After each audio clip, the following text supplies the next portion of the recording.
jadi pengurus itu gimana Sam? Perasaan setelah dilantik lah. Gimana Sam? Perasaannya sama kayak yang tadi sih, perasaannya Assalamualaikum warahmatullahi wabarakatuh. Waalaikumsalam warahmatullahi wabarakatuh. Alhamdulillah, Allahumma sholli ala Sayyidina Muhammad wa ala ali Sayyidina Muhammad. Thayyib amma ba'd. Puji syukur kehadirat Allah Subhanahu wa taala yang telah memberikan kita beribu-ribu nikmat, berjuta-juta nikmat, terutama nikmat iman, Islam, ihsan, sehat walafiat dan nikmat kesempatan. Sehingga kita dapat berkumpul di tempat yang insya Allah berkahi. Amin amin ya robbal alamin. Baik, kembali lagi bersama saya sebagai host Febrian Dwi Pratama, dan kali ini kita kedatangan bintang tamu dari jauh dari Tangerang datang ke pondok untuk menimba ilmu dan mewujudkan cita-citanya sebagai penghafal Al-Quran. Langsung aja kita panggilkan, ini dia Maulana Hisham Ramadan. Oke, Hisham, Ya, gimana kabarnya Hisham? alhamdulillah baik. Baik. Ah, Itu keluarga di rumah gimana kabarnya? Baik. alhamdulillah baik semua. Baik semua ya. Ah, Hisham kan di pondok kan udah ini ya, udah 5 tahun ya kan. Pasti ada tuh yang namanya perasaan senang, sedih, terus juga marah, bangga ya kan. iya. Nah, terus ini mau nanya nih, perasaan Hisham ketika 5 tahun mondok itu perasaannya gimana? Perasaannya eh banyak sih. Banyak ya? Ada perasaan sedih, Sedih. marah, senang, kecewa, semualah. Jadi campur aduk, Ah, campur aduk. Terus perasaan senangnya itu perasaannya kayak gimana Sam? Kan pasti kan kalau perasaan senang nih mm. timbul dari satu hal gitu kan. Dan hal ini menyebabkan kita bisa senang. Itu apa Sam? Perasaan senangnya ketika kita ngumpul dengan bareng teman-teman, kayak bercanda, bermain bareng, terus ngobrol-ngobrol lah. Ya gitu. Perasaan senangnya kayak gitu. Berarti di pondok itu relasi itu harus ya. Iya, Karena kalau betul. misalkan di pondok pesantren pertemanan itu wajib banget supaya kita berada di lingkungan yang ramai, tapi kita juga ikut kepada lingkungan yang ramai ini. Jangan sampai Mm. di pondok itu kita nggak punya teman ya kan, nanti kesepian jadinya. Iya. Oke. Nah, sekarang kita bahas tentang pengurus. Hisam kan udah jadi pengurus ya kan. Nah, perasaan Hisam jadi pengurus itu gimana Sam? Perasaan setelah dilantik lah. Gimana Sam? Perasaannya sama kayak yang tadi sih, perasaannya campur aduk semua. Ada bahagia, terus kecewa, marah lah. Gitu. Semuanya campur aduk. Oh. Terus gimana perasaannya kalau misalkan ada santri nih, contoh santri Mm-mm. yang ngebangkang tuh karena nggak mau ikut peraturan gitu. Gimana tuh rasanya? Apakah mau oh Rasanya jengkel sih, kayak marah banget gitu ya. Kita adain program buat pondok ini, buat bagian pondok ini, tapi santrinya ini malah ngebuat kita tuh kayak ngalangin kita dari program ini. Ya, rasanya jengkel, pengen main kekerasan nggak boleh, takutnya mm-mm. ntar ngelapor ke orang tua.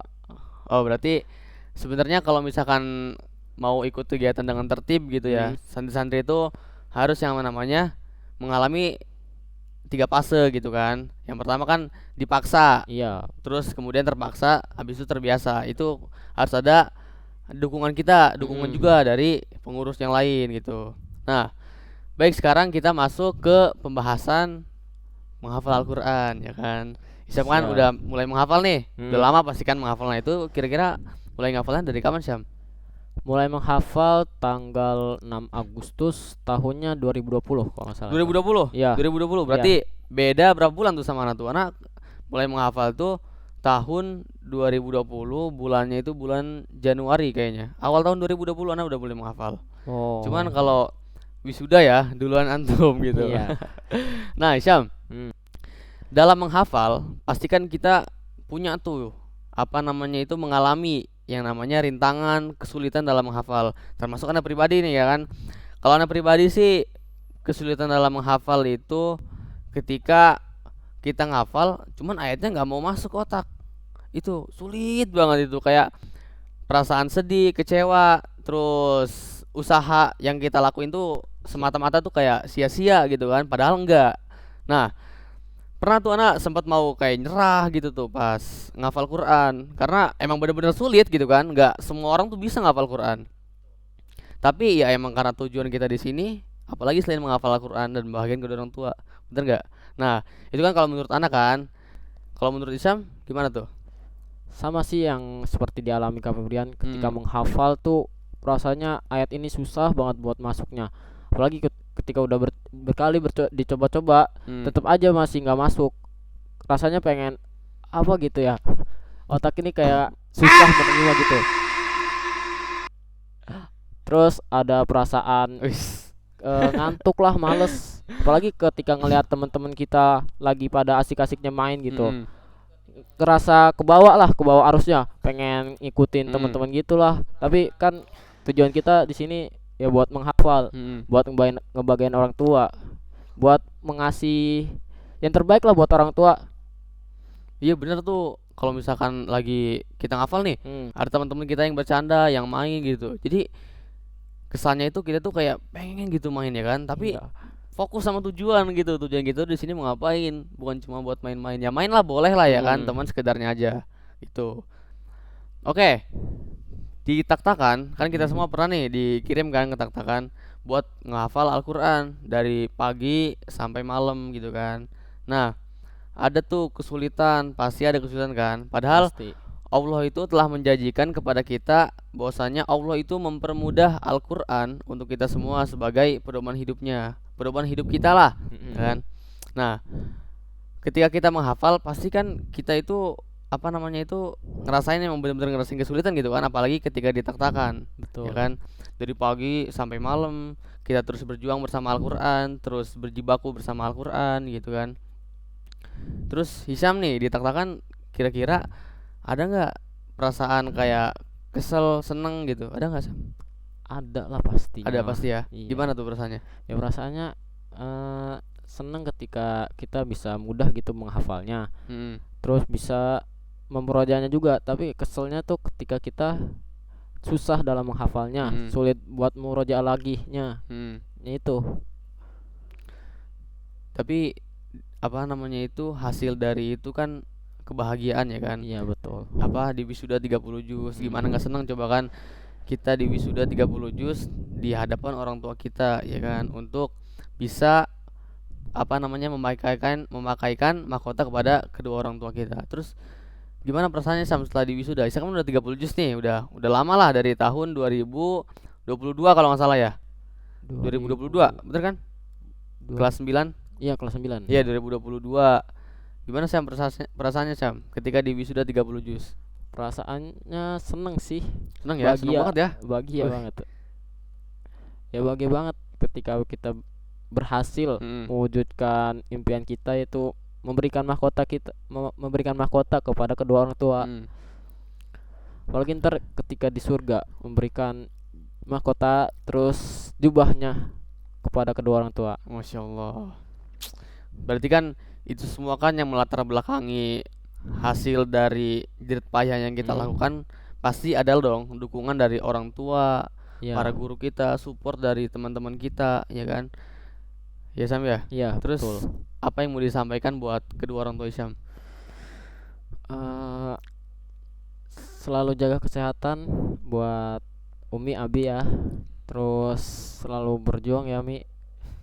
Doain Hisam buat sukses lah ketika belajar di sini. Mm. Terus eh apa ya? Apa Bi- tuh? Bingung sih mau nyampein apa kedua. Udah ya? Udah. Udah. Mungkin segitu dulu Umi, Abi ya.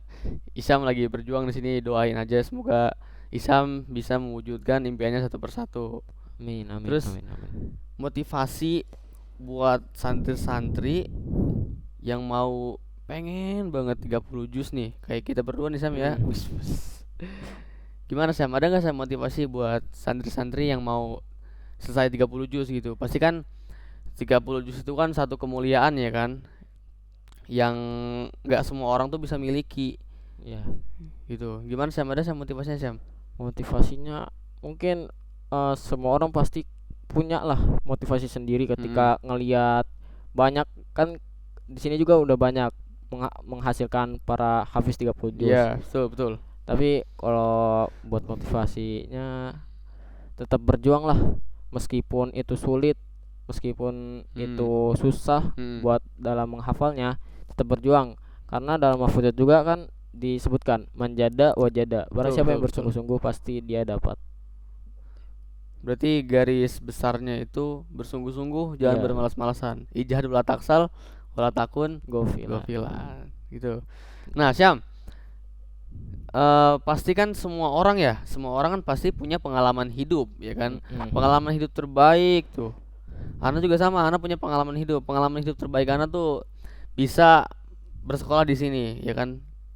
Kenapa kok Ana milihnya itu? Karena emang bener-bener itu pengalaman terbaik. Gak semua orang bisa sekolah di sini, ya kan? Ilmu-ilmu yang belum Ana dapetin di sini terdapatkan, gitu. Contohnya kayak fikih, terus tafsir, usul fiqh dan lain sebagainya, pelajaran-pelajaran agama lainnya, yang itu kan pasti jadi bekal kan buat kita di masa depan dan juga di akhirat, gitu kan. Itu pengalaman terbaik Ana sih kalau untuk itu pendidikan gitu. Di sini tempatnya.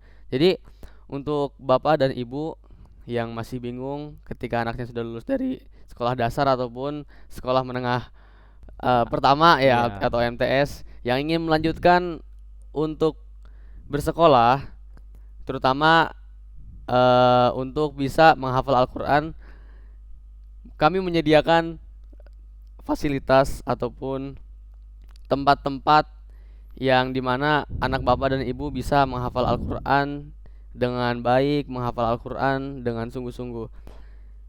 Pondok kami, Pondok Pesantren Subul Salam, terdapat program unggul, yaitu program Tahfizul Quran, yang insya Allah dimana program ini bukan untuk santri-santri yang tidak mau bersungguh-sungguh, tapi program ini untuk santri yang ingin bersungguh-sungguh dan ingin mewujudkan impiannya sebagai penghafal Al-Quran gitu. Jadi gimana Sam? Ada nggak cerita hidup pengalamannya? Cerita pengalaman hidup terbaik ya? Iya, pengalaman hidup pengalaman hidup terbaik Sam. Ketika masuk pondok sih sama kayak Kak Febrian. Ketika kita masuk pondok, kita mendapatkan yang baru lah dari pondok ini. Pengalaman tentang pelajaran, terus apalagi di sini kan kita dikhususin buat itu ya, Hafal Quran. Iya, ngafal Quran. Nah itu dari sini Ana bisa gitu ya, jadi 30 juz hafiz dari Insyaallah. Ya itu pengalaman hidup terbaiknya ketika masuk pondok, ketika kita berubah jadi yang lebih baik dari yang kemarin kita di rumah. Sekarang sudah menjadi yang baik, memperbaiki diri terutama ya. Jadi banyak sih pengaruh-pengaruh positif ketika kita masuk pondok pesantren, ya kan.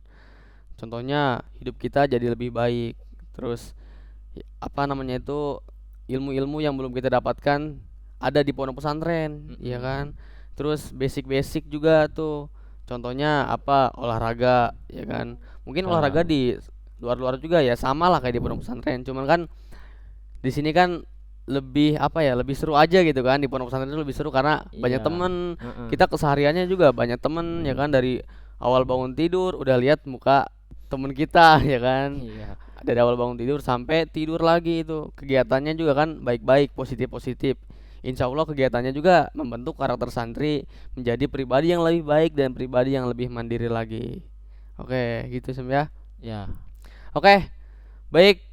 Mungkin hanya itu season yang bisa kami bawakan di pertemuan kali ini.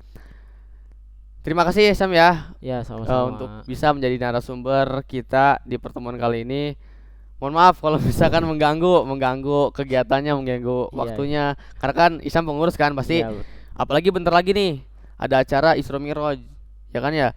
Tanggal 28 Januari itu kan. Pasti super sibuk dong, ya kan? Betul. Jadi mohon maaf Sam ya. Iya, enggak apa-apa. Ya. Baik, mungkin hanya itu yang bisa saya sampaikan. Saya Febrian Dwi Pratama undur diri. Kurang lebihnya mohon maaf. Wassalamualaikum warahmatullahi wabarakatuh. Waalaikumsalam warahmatullahi wabarakatuh.